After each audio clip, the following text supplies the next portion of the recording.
Long enough to cover the subject and short enough to keep it interesting. Welcome to Out of My League. I'm Nick Diaz. We found out yesterday the Saints are playing Game 1 against the Packers in Jacksonville. And this comes to no surprise because I myself am a Saints fan. Saints fans, in their typical victim syndrome that they've had for over a decade, said, well, the NFL's picking on us. Roger Goodell's trying to screw us over once again, making us play in Jacksonville. They could have done more to play in Dallas or Houston. How dare they make us play in Jacksonville? Well, guess what? It turns out Jeff Duncan of the Times-Picayune says that it was the Saints' decision to play in Jacksonville. And here's why. All three Florida stadiums were available on September the 12th, and the Saints figured the state's heat and humidity could give them somewhat of an edge. They looked up Aaron Rodgers' record in the state of Florida, and they discovered he was 3-4 in his career with a 78 passer rating. That's not good, by the way. The Saints then began looking at which site in the state of Florida would give them the closest thing to a home field advantage, considering that the Packers fans, they travel very, very well. They were concerned about Tampa or Miami would serve as a potential destination location for Packers fans because of the airports, very good airports. So they zeroed in on Jacksonville because a staffer for the Saints researched flights on Expedia.com from Green Bay to Jacksonville, Green Bay to Miami, and then Green Bay to Tampa Bay on Expedia, and Jacksonville was the most expensive and presented the most challenging itineraries for those fans. And that sold the Saints on playing in Jacksonville, Florida. Okay. I don't always have to agree with anybody's decisions that they make in life, specifically with football, okay? I don't have to agree with it. I just have to understand it. If a coach goes for it on fourth down or if a manager pulls a pitcher, I don't necessarily have to agree with it. I just need to understand it, and there needs to be great logic and reasoning behind it. Even if I do like it, and it doesn't work, I can still like it as long as there's logic and a good reason behind as to why you made that decision. Well, the NFL could have done more, Nick. They could have played it in Dallas. This is bullshit. Well, no, they can't because Dallas had a signed contract with a band playing on Wednesday, and that band had the rights to take over the stadium that Sunday. NFL can't just go in and just rip up that contract that quickly. It's not how that works. Well, then just reschedule it to Monday in Houston. Houston plays on Sunday, play in Houston on Monday. There's no doubleheader on Monday Night Football like there usually is to begin the season. The other Monday night game that day is in Las Vegas. It's a West Coast game. So you typically have a West Coast game at 9 o'clock. And then you have a later game, Central game, Eastern time game at 5 or 6. Problem solved, right? Well, here's where that goes into the whole airport theory. The problem is that Houston has 2 airports. It's easier for Packer fans to get to, as opposed to, say, well, Jacksonville.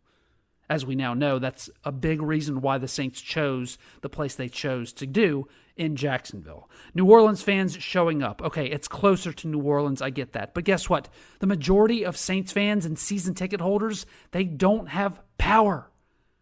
But even just a few fans, Nick, even just a few fans to make them feel good, right? They need hope right now, okay? They need hope. Just get them closer to their home. That's what they need. Okay, I get the whole sports gives people hope. They do. I get that. But guess what? Sean Payton's job is not to make you feel good or to give you hope. At the end of the day, Sean Payton's job is to win. Whether it makes you feel good or gives you hope, he doesn't really necessarily care. It's his job to win. And I don't know if you realize this, but season tickets, y'all, they're kind of expensive. So you're going to be closer to New Orleans, but that just means a couple more thousand rich Saints fans, they feel good, but the poor ones that without a home can't watch the game? Now, see, there goes your sappy moralist argument out the window. So the Saints gathered the information. They made the decision. They said, well, we're not going to have a lot of fans there to begin with. What makes it harder for Green Bay fans to get there? And what is more of an advantage from a heat and weather situation for our team? So they went with Jacksonville. Okay? More Packer fans in Houston or Dallas airports, which each of them have 2 airports, I believe, in both cities. And not many Saints fans are going to show up anyway. So to ensure more Saints fans will show up, they stayed in the South.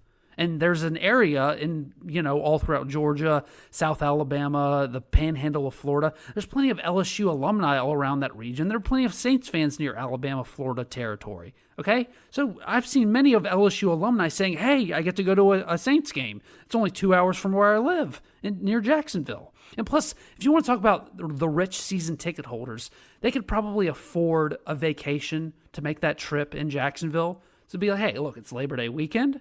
We don't have power. Jacksonville's got some nice beaches north of the city. So let's get the hell out of Dodge, go someplace where there's electricity, and go to a Saints game. There you go.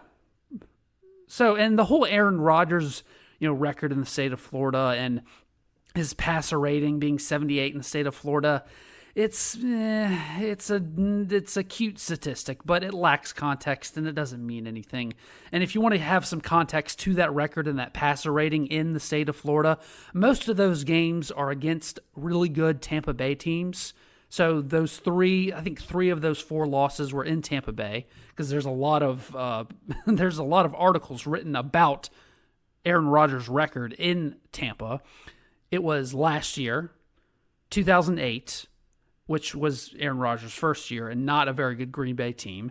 2009, which I believe he had his shoulder injured in one of those games. So that's his record against Tampa Bay teams. I don't think just because Aaron Rodgers magically crosses over to the state of Florida that he's going to become a worse quarterback. It's just a nice little stat that they threw out there for fans. All right, Nick, fine. All this is good. Aaron Rodgers' record, the heat, the humidity, the travel expenses, all that stuff. What happens if it backfires and a bunch of, Packer fans show up anyway? Okay. What if it does? So what if Steve Ensminger's call on 3rd and 17 at Texas in 2019, what if it was incomplete instead of for a touchdown? Doesn't matter. It was a good call based on the reasoning behind it. The defense was playing bad. LSU's defense was hurt. They were tired. It was 110-degree heat. They were on the road. So in that situation, well, they're going to score anyway. Might as well just take our shot. And then we do that by putting it in our best player's hands, Joe Burrow, and throwing it to our best wide receiver, arguably Justin Jefferson. And if it doesn't work, doesn't matter. It's still a good call because of the reasoning behind it. Look, I understand it's easy for Saints fans to play the victim, okay? I understand people saying, well, the big bad, mean NFL corporation with their suits and their ties and their cigars and their scotch, looking like a fucking villain from a Disney Channel movie. I get it, all right? And they're coming to pick on, poor old little New Orleans. I get that feeling that you have. It's not valid, but it's a feeling. I understand wanting to have the Saints play in the Dome in Week 1, even if the players' houses don't have power. But put yourself in Sean Payton's shoes. He doesn't want to put his players in that situation because he's trying to win the game. He gathered information and he made his decision. Guess what? That's what a coach's job is. They gather information all week and they make decisions on game day. They gather information before a 4th down play and they make a decision. They gather information before a red zone play. They make a decision. Do I punt? Do I kick? Do I go for it? That's the job. As long as there's good reasoning behind it, whether the pass is incomplete or somebody fumbles or not, you can't predict that shit. The call can still be good. And that's why the Saints going to Jacksonville for 1 week, it's the best move they can make. Yeah, Jacksonville's Jacksonville. I've never been myself, but I know it's the home of Tim Tebow and Limp Bizkit.